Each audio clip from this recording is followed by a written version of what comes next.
Bismillahirrahmanirrahim. Assalamu alaikum to all of you. This is Ikra Khan, your lecturer. I'm from LIMS Legend Institute of Management and Sciences from Multan. The subject is the phonetics and phonology, and department is BS English third semester. Now we discussed about phonology. Today we will discuss about phonology. What is phonology. हमने इसको recently last lecture में जो है वो हमने discuss किया था कि फोनोलॉजी क्या होता है. स्टडी ऑफ आ जाता है इसमें स्ट्रक्चर्स, या इसमें स्टडी ऑफ जो है वो वर्ड्स को जो है वो ये स्टडी करता है. ठीक है, तो फोनोलॉजी जो है वो स्टडी ऑफ वर्ड्स है, यानी अल्फाज का जो है वो उस पर स्टडी करना, किस तरह से वर्ड्स बनते हैं, उनको जो है वो अरेंज करना. तो हम इसको स्टार्ट करते हैं. Chapter 2 and 3 and 4 were mainly concern with matters of phonetics. The comparative straightforward business of describe the sounds that we use in speaking. जिस तरह से इसमें क्या आ रहा है कि कोई भी वर्ड्स ऐसे या उनके साउंड्स जिनको हम डिस्क्राइब करते हैं, हम अपनी बोलने में, अपने स्पीकिंग में उसको जो है वो इस्तेमाल करते हैं. और क्या आ सकता है, when we talk about how phonemes function in language. और हम बात करें अगर फोनीम्स की कि वो किस तरह से उनका कोई फंक्शन होता है लैंग्वेज में, and the relationships among the different phonemes, और क्या रिलेशनशिप होता है डिफरेंट फोनीम्स का एक दूसरे के साथ. तो व्हेन इन अदर वर्ड्स, देखिए यहाँ पे वर्ड्स की बात हो रही है. मीन्स कि जो हम वर्ड्स पर जो है वो जब स्टडी करते हैं या वर्ड्स को देखते हैं, वर्ड्स को अरेंज करते हैं, यानी ओवरऑल स्टडी जो होती है वो वर्ड्स पर होती है. तो वर्ड्स की स्टडी को हम कहते हैं फोनोलॉजी. ठीक है, तो other words we study the abstract side of the sounds of language. यानी हम अगर एब्स्ट्रैक्ट साइड देखें साउंड्स की, तो एब्स्ट्रैक्ट साइड जो है वो साउंड्स की क्या है, वर्ड्स. जो वर्ड्स होंगे हम उन्हीं को ही साउंड्स देंगे. तो लैंग्वेज के जितने वर्ड्स हैं हम उनको साउंड्स दे देते हैं, ये उनकी एब्स्ट्रैक्ट साइड होती है. और इसकी लैंग्वेज को या फिर इसकी स्टडी को हम क्या कहते हैं, फोनोलॉजी कहते हैं. तो we are studying are related but different subject. ये यानी कि इसी से रिलेटेड है. आपका सब्जेक्ट जो है फोनोलॉजी वो भी आपकी लिंग्विस्टिक्स है, लैंग्वेज के ऊपर ही स्टडी है, इसमें वर्ड्स के ऊपर स्टडी है. ये डिफरेंस आ गया है. जैसे हम लिंग्विस्टिक की जब बात करते हैं तो हम कहते हैं linguistic is the study of language, scientific study of languages, different languages या वैरायटी ऑफ या डायलेक्ट ऑफ लैंग्वेजेस. यानी एक हमारे पास बहुत बड़ी वैरायटी आ जाती है लैंग्वेजेस की जो हमने स्टडी करना होता है.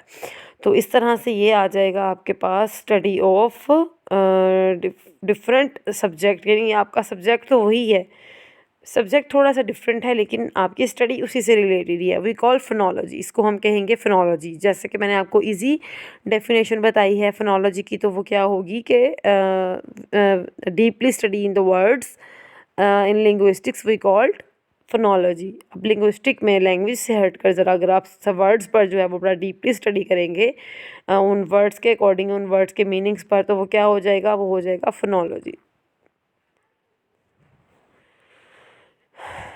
अब हम इसको आगे देखते हैं. Only by studying both the phonetics and phonology of English. वो कहते हैं अगर हम दोनों की तरफ स्टडी करें, दोनों की स्टडी को देखें, फोनेटिक्स की भी और फोनोलॉजी की भी इंग्लिश में, is it possible to acquire full understanding of the use of sounds. तो हमारे लिए सबसे इम्पॉर्टेंट क्या है कि हमें पता हो इनके साउंड्स के मुतल्लिक इन इंग्लिश स्पीच के. जब भी हमने उसको इंग्लिश स्पीच में कोई बात करनी है, कोई भी इंग्लिश के वर्ड्स हम यूज़ कर रहे हैं, तो उसके साउंड्स क्या हैं, उनका यूज़ क्या है. यूज़ यानी words. Let us look briefly at some areas that come with in the subjects of phonology. वो कहते हैं अब हम आ जाते हैं इस सब्जेक्ट की तरफ जो कि जो इसकी सराउंडिंग्स हैं, जो भी इसका एरिया है उसको हम ब्रीफली जो है वो डिस्कस करेंगे. यानी फोनोलॉजी को हम ब्रीफली डिस्कस करेंगे. All these areas of studies will be met frequently in the rest of the course. कहते हैं साहब को जो भी हमने इसमें पढ़ना है वो हम इसी कोर्स में जो है वो देख लेते हैं. अच्छा, तो जैसे मैंने आपको बताया है कि फोनोलॉजी क्या होता है. ठीक है, अब फोनोलॉजी की यहाँ पे होती हैं बेटा 2 ब्रांचेस. ठीक है, एक आ जाती है सेगमेंटल एंड सेकंड है सुप्रा सेगमेंटल. ठीक है, सेगमेंटल एंड सुप्रा सेगमेंटल, उसमें डिफरेंट चीज़ें हैं वो हम डिस्कस करते हैं. तो यहाँ पे आ गया है study of the phonemic system. Study of the phonemic system it is sometimes helpful to think of the phonemic system as similar to the set as of cards used a card game. वो कहते हैं phonemic system भी ऐसा ही है, इसके ऊपर study करना यानी फोनीम्स या फोनेमिक सिस्टम पर स्टडी करना भी बिल्कुल ऐसा है जैसे कि अगर आप कार्ड्स गेम कर रहे हो और लेकिन आपको सबसे पहले उसको उसका यूज़ आता हो उसको सेट करना आता हो, ठीक है। मीन्स आप सबसे पहले जो है वो इन्हीं चीज़ों पे ही सर्च करोगे। तो इन चीज़ों के पहले अगर आपको पता हो अच्छा of the set of pieces used in a game of chess. अब वो जैसे कोई चेस की गेम है, चेस गेम में क्या होता है कि आपको उसको भी गेम का आपको पहले पता हो कि उसके कितने पीसेस हैं, उनको किस तरह से डिवाइड किया गया है, उसकी क्या कैटेगरी है, किस तरह से उसको खेला जाएगा। In chess for example the exact shape and colour of the pieces are not important to the game.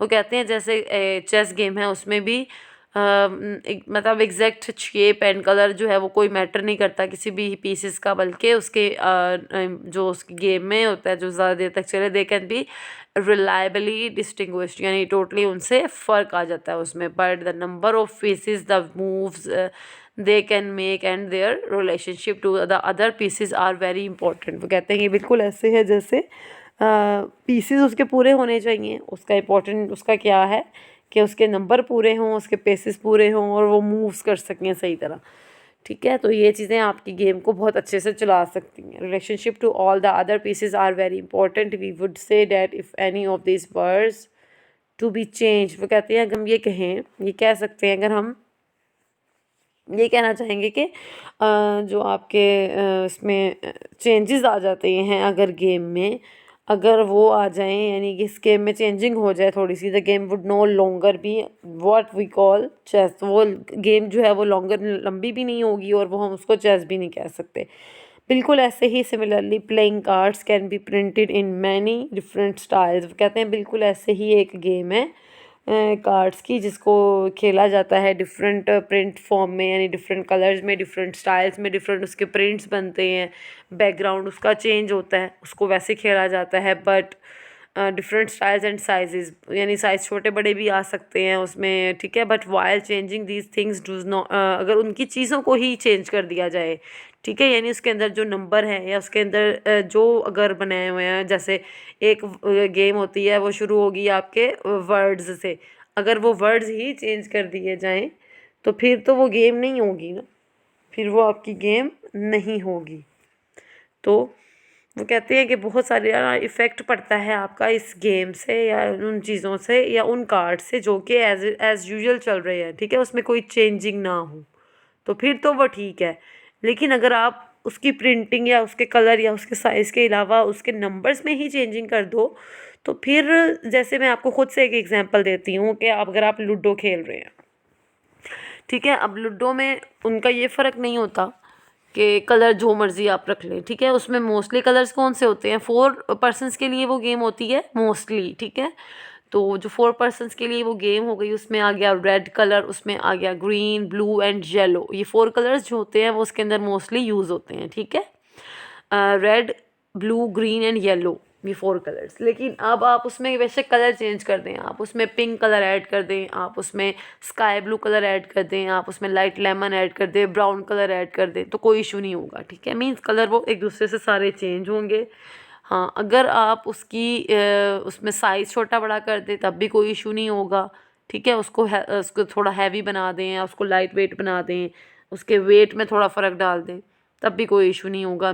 अगर आप उसके जो एक उसके बॉक्सेस बने होते हैं ना जहाँ से लेके जानी होती है गोटी को, आप उसकी वो जगह चेंज कर देंगे तो इट्स मीन कि ये टोटली चेंज है, यानी आप उसके उसके नंबर्स कम कर दें, आप उसमें स्टॉप्स ऐड ना करें जहाँ पे वो स्टॉप बने होती हैं, अगर वो ऐड ना हो किसी चीज़ में तो फिर वो गेम तो नहीं होगी ना। मीन्स आप उसमें रूल्स चेंज कर दें तब भी कोई इशू नहीं है, लेकिन आप उसकी उसकी स्ट्रक्चर पे ही अगर आप काम नहीं सही कर रहे, ठीक है, यानी जिस तरह से हम वर्ड्स बनाते हैं, अगर हमारे वर्ड्स ही ठीक नहीं होंगे तो हम आगे कैसे वो काम करेंगे। इसी तरह अगर आपकी गेम का स्टार्टिंग आपकी उसका स्ट्रक्चर ही ठीक नहीं है तो आप गेम कैसे ठीक तरह खेलेंगे। ये एग्जांपल थी इसकी जो मैं आपको ज़्यादा मुझे लगा कि ये ज़्यादा इजी है और मैं ये दे सकती हूँ जिससे आप अंडरस्टैंड कर सकते हैं इजीली कि इसमें क्या डिफरेंस आ सकता है, ठीक है। तो आगे देख लेते हैं इसको। But while changing these things does not affect the game played with them. वो कहते हैं फिर उसमें बहुत सारी चेंजेस भी आ जाती हैं। If we were to remove 1 card from the pack or add 1 card or to it before the start of a game. जैसे वो कहते हैं अगर एक कार्ड निकाल दें और एक कार्ड ऐड कर दें तो भी जो है वो कोई भी इस गेम को नहीं खेलना चाहेगा, ठीक है। Except that we were playing the game correctly, तो कोई भी नहीं ये कहेगा कि हम इस गेम को करेक्टली खेल सकेंगे, नहीं, कोई भी नहीं खेल सकता ना उस गेम को प्रॉपरली अगर उसमें एक कार्ड ही मिस कर दें आप। इन अ सिमिलर वे, बिल्कुल ऐसे ही देखें अगर वी हैव अ मोर और less fix set of pieces, यानी हमारे पास फोनीम्स के भी मोर कम या ज़्यादा लेकिन फिक्स सेट हमारे पास मौजूद होता है पीसेस में फोनीम्स का, ठीक है। Which to play the game of speaking English there may be many slightly different realisations of the various phonemes, यानी जिसमें बहुत सारे फोनीम्स आ जाते हैं, स्लाइटली डिफरेंट मीन्स एक दूसरे से थोड़े बहुत फ़र्क के साथ। But the most important thing of the communication is that we should be able to make use of the full set of phonemes। लेकिन हमारी कम्युनिकेशन के लिए एक चीज़ जो बहुत इंपॉर्टेंट है वो क्या है कि हमें हमारे इस्तेमाल के लिए जो भी हमें एक सेट चाहिए ना फोनीम्स का, हमारा वो प्रॉपर होना चाहिए, ये बहुत ज़रूरी है। Phoneme sequences and syllable structure.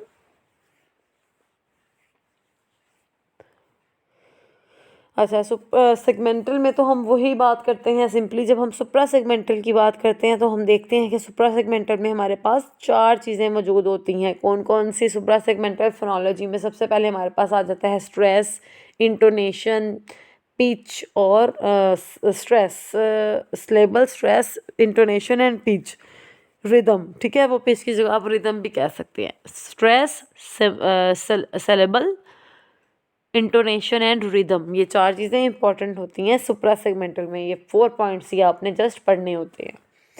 अच्छा, अब हम आ जाते हैं phoneme sequences and syllable structure की तरफ। ये अब हम क्या पढ़ रहे हैं? सुप्रा segmental. In every language, we find that there are restrictions on the sequence of phonemes that are used. For example, no English word begins with the consonant sequence ZBF, and no words end with the sequence H. In phonology, we must try to analyze what the restrictions and regularities are in the particular language. अब देखिए वो कहते हैं हम इन्हीं चीज़ों से जो है वो एनालाइज करते हैं कि कोई रिस्ट्रिक्शंस यानी कोई बैरियर, कोई रुकावट तो नहीं है, एंड रेगुलरिटीज़, और जो रेगुलरिटीज़ जो हैं वो हो रही हैं, यानी कोई रिस्ट्रिक्शन नहीं हो और कोई भी रेगुलरिटीज़ जो है वो हों उसमें मौजूद पाबंदी के साथ, are in a particular language and is usually found helpful to do this studying the syllables of the language. तो हम उसमें सिलेबल्स को देखते हैं। अच्छा, अब सिलेबल्स क्या होते हैं? अगर हम बात करते हैं सुप्रा सेगमेंटल फिनोलॉजी की, तो उसमें हम देखते हैं many significant sounds contrast are not the result of differences between phonemes. कहते हैं कि हम जो भी सिग्निफिकेंट चीज़ें साउंड्स को देखते हैं, यानी आवाज़ों को देखते हैं, अगर हम उनका कंट्रास्ट करें किसी और चीज़ के साथ तो वो कहते हैं रिजल्ट डिफरेंट आएगा फनेम्स के according. For example, stress is important when the word import is pronounced. Import में आपको लास्ट पे यानी पोर्ट पे जो है वो आपको स्ट्रेस डालना पड़ता है इस वर्ड को, ठीक है। Import is pronounced with the first syllable sound stronger then the second. वो कहते हैं कि इम पे ज़्यादा स्ट्रेस नहीं है क्योंकि वो ज़्यादा हैवी सिलेबल नहीं रखता, जबकि पोर्ट जो है वो सेलेबल रखता है हैवी, तो इसलिए इम्पोर्ट होगा तो ये स्ट्रेस्ड वर्ड होगा। इंग्लिश अच्छा, syllable sounding stronger then the second. वो कहते हैं इसलिए सेकंड के पास जो है वो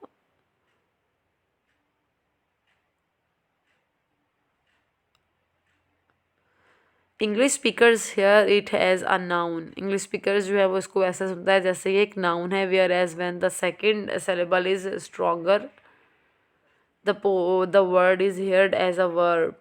Intonation is also important if the word right is said with the pitch of the voice rising. It is likely to be heard as question or as an invitation to a speaker to continue, while falling pitch is more likely to be heard as confirmation. ठीक है।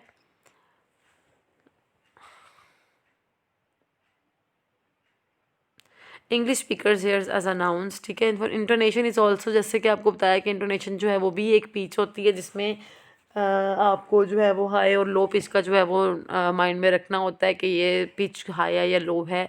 आवाज़ जो है वो कहाँ पे जो है वो राइज हो रही है, कहाँ पे जो है वो उसकी पिच जो है वो बहुत लो हो रही है। To be heard as a question or as invitation to a speaker to continue while falling pitch is more likely to be heard as confirmation or agreement.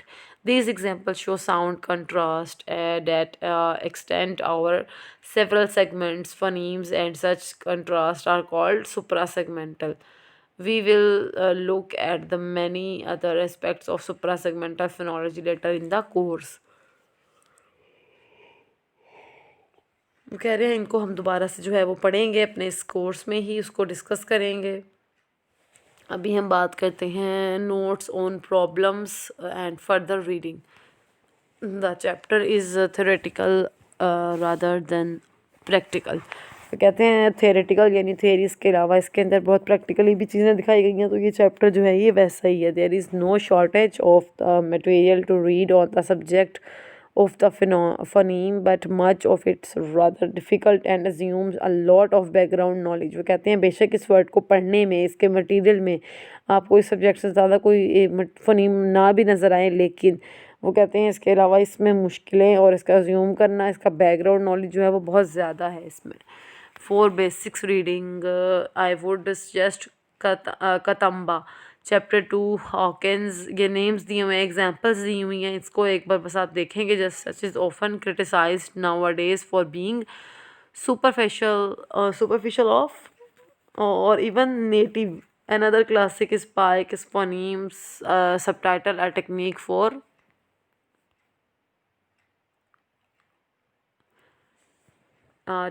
for reducing languages to writing. This is essentially a practical handbook for people who need to analyze the phonemes of unknown languages and contains many examples and exercises. A third classic work is Turbozoe English translations by Bolex। ये सारी examples दी हुई हैं, ठीक है। अच्छा, हम इसको थोड़ा आगे से पढ़ते हैं।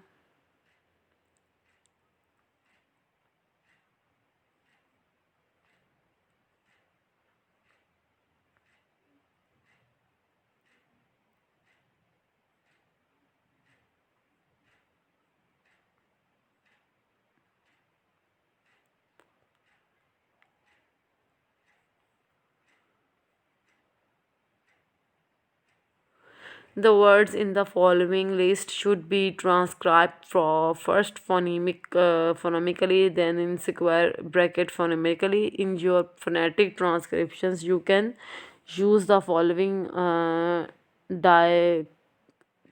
diactrians। अच्छा, डायक्ट्रिक्स क्या होती हैं, डायक्रेटिक्स क्या होती हैं, कि हम जिस तरह से डायक्रेटिक्स में आ जाते हैं कि हमें पता होता है डायक्रेटिक्स क्या होती हैं। डिस्क्रिप्शंस होती हैं, ठीक है। ट्रांसक्रिप्शंस होती हैं फोनीम्स की या फोनेटिक्स की। फॉर एग्जांपल बी है, डी है, जी है, pronounced with your voicings are transcribed. P D and B, P T and E, ये सारे आ गए उसी में जो हम अभी फोनेटिक्स को भी पढ़े थे और फोनोलॉजी को भी पढ़े थे। तो ये फोनेटिकली हैं, लेकिन हमने बात की थी फोनोलॉजिकली। तो हम अगर फोनोलॉजिकली बात करें तो उसमें जैसे कि मैंने आपको स्टार्टिंग में ही बताया है,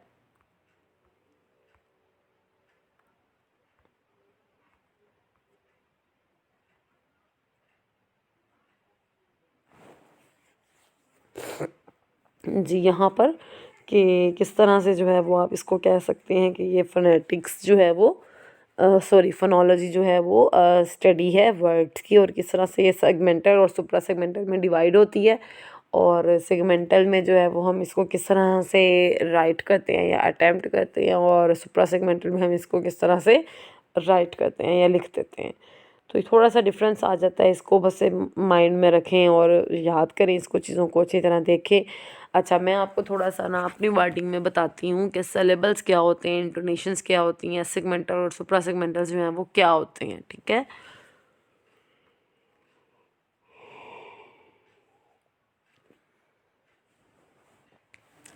तो बेटा फोनोलॉजी के बारे में तो आपको बताया है कि फोनोलॉजी क्या है, लेकिन अगर हम बात करें सिलेबल की, तो सिलेबल्स क्या होते हैं। सिलेबल्स होते हैं, जैसे हम देखते हैं कि एक कंसोनेंट के साथ जो है अगर एक वाउल आ रहा है, ठीक है, एक वाउल लेटर आ रहा है, आपकी चेस्ट पल्स जो है वो वहाँ पे स्टॉप होती है। जैसे देखिए स्टॉप, ये पूरा वर्ड है, इसको हम नहीं कर सकते अलग। जैसे वाटर है, तो वाटर को वहाँ पर बिल्कुल वा अलग पढ़ सकते हो, टर अलग पढ़ सकते हो। तो वाटर, ये हो गया आपके पास 2 सेलेबल। वाटर के अंदर आपके पास 2 सेलेबल्स आ गए। किस तरह से? जैसे स्टॉप है तो ये एक ही सेलेबल है पूरे का, ठीक है, पूरे का पूरा। इसी तरह अगर हम देखें क्रोकोडाइल, तो क्रोकोडाइल में आपको नज़र आएंगे 3 सेलेबल्स। अच्छा, अब वो 3 किस तरह से होंगे? वो होंगे क्रो को डायल। ये 3 सेलेबल्स बन गए, क्रो को डायल, यानी क्रो में ओ आ गया एक वाउल, फिर को में एक वाउल आ गया ओ, फिर डायल में आई और एल ई दोनों आ गए, ठीक है। यानी डायल को अलग अलग नहीं पढ़ेंगे। डायल जो है वहाँ पे आपकी चेस्ट पल्स जो है वो स्टॉप नहीं करेगी, तो यहाँ पे आपका डायल जो है वो एक सेलेबल होगा। सेलेबल्स होता है कि हम वर्ड्स को डिफरेंट पार्ट्स में डिवाइड कर देते हैं। डिफरेंट पार्ट्स में मीन्स डिफरेंट सेलेबल्स में उसको हम डिवाइड कर देते हैं, तो वो बन जाता है आपका सेलेबल, ठीक है। अच्छा, अब हम अगर बात करें स्ट्रेस की, तो वो होता है कि कितना वर्ड जो है वो कितना हैवी है, ठीक है। मीन्स कि हम बात को कहाँ पे ज़ोर दे के कर रहे हैं, कहाँ पे हम उसको जो है वो सिंपली कर रहे हैं, ये थोड़ा सा फ़र्क आ जाता है।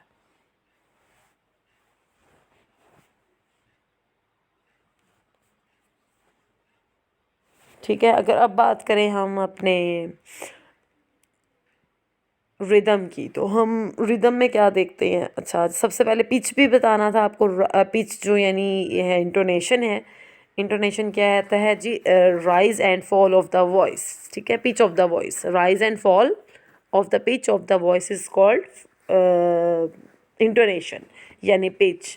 जो इंटोनेशन होता है वो होता है आवाज़ का उतार और चढ़ाव, यानी कहीं पर हमारी वॉइस जो है वो बहुत ज़्यादा लाउड हो रही है, कहीं पर हमारी वॉइस बहुत ज़्यादा स्लो हो रही है। तो उसका जो डिफरेंस है, या उसमें हम जिस तरह से यूज़ करते हैं वर्ड्स को, उसकी स्टडी को हम ये कहते हैं कि वो होगा इंटोनेशन।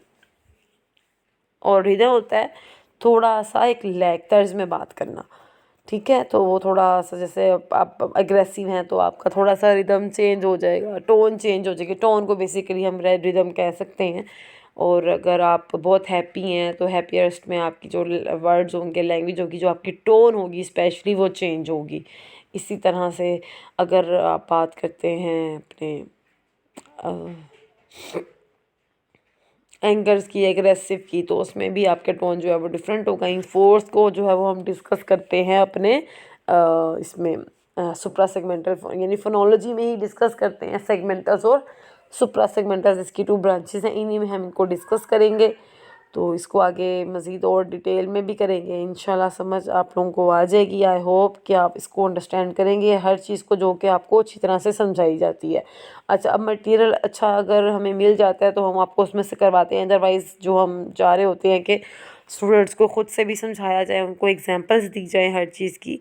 तो जो आपको एग्जांपल्स देने की कोशिश कर रहे होते हैं उनको काइंडली अंडरस्टैंड किया करें और एग्जांपल्स को अच्छी तरह से सुना करें। ख़ुद से भी एग्जांपल्स जो हैं वो ऐसी क्रिएट करें या बनाएं, अज्यूम करें ख़ुद से कि आप कैसे किस तरह से एक अच्छी सी एग्जांपल दे सकते हैं।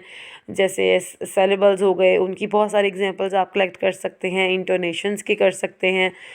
रिदम, जैसे मैंने आपको बताया कि जो टोन वगैरह होता है आपके लैंग्वेज की, कोई भी टोन है उसको कर सकते हैं। और डिफरेंट जो भी आपकी लैंग्वेजेस में चीज़ें आती हैं, यानी सेगमेंटल और सुप्रा सेगमेंटल्स में जो चीज़ें आती हैं उनको कर सकते हैं। अच्छा, अब इसके अलावा जब आप किसी भी चीज़ को डिस्कस करेंगे अपने सुप्रा सेगमेंटल फिनोलॉजी में, सेलेबल्स है, तो आप उसके स्ट्रक्चर को देखेंगे कि उसका स्ट्रक्चर कैसे है, यानी वो बना कैसे सेलेबल, ठीक है, और वो स्टार्ट कैसे हुआ। तो वही चीज़ें आप इनको डिस्कस करेंगे डिटेल में और लेके चलेंगे उन चीज़ों को वैसे ही। जैसे सिलेबल्स था, रिदम था, इंटोनेशन था, स्ट्रेस था, ये 4 जो है इंपॉर्टेंट है। इसमें हम जस्ट पिच को बताते हैं कि हाई है या लो है, फॉल है, किस तरह से उसका राइज एंड फॉल उसका क्या जा रहा है, किस तरह से उसकी स्टडी हो रही है, किस तरह से उसमें हम साउंड्स को प्रोड्यूस कर रहे हैं और उसमें हम किन चीज़ों का स्ट्रक्चर बना के उनको किस तरह से यूज़ कर रहे हैं। तो ये थोड़ी बहुत चीज़ें जो इसके अंदर इंपॉर्टेंट हैं ये आ जाती हैं। आप यही समझ लें कि आप लोगों की जैसे ये असाइनमेंट है कि आपने इन सब चारों पे स्टडी करनी है कि सिलेबल्स क्या होते हैं, उसकी एग्जांपल्स ढूंढनी है। इसी तरह से आपको पता होना चाहिए कि स्ट्रेस क्या है, उसकी एग्जांपल्स क्या होंगी, किस तरह से जो है वो काम करेगा, नोट इंटोनेशन क्या होता है और रिदम क्या होता है, ये सारा जो है वो आपको पता हो। इंशाल्लाह नेक्स्ट लेक्चर में जो है वो नए नए टॉपिक या नेक्स्ट टॉपिक के साथ जो है वो आएंगे। तब तक के लिए अल्लाह हाफ़िज़।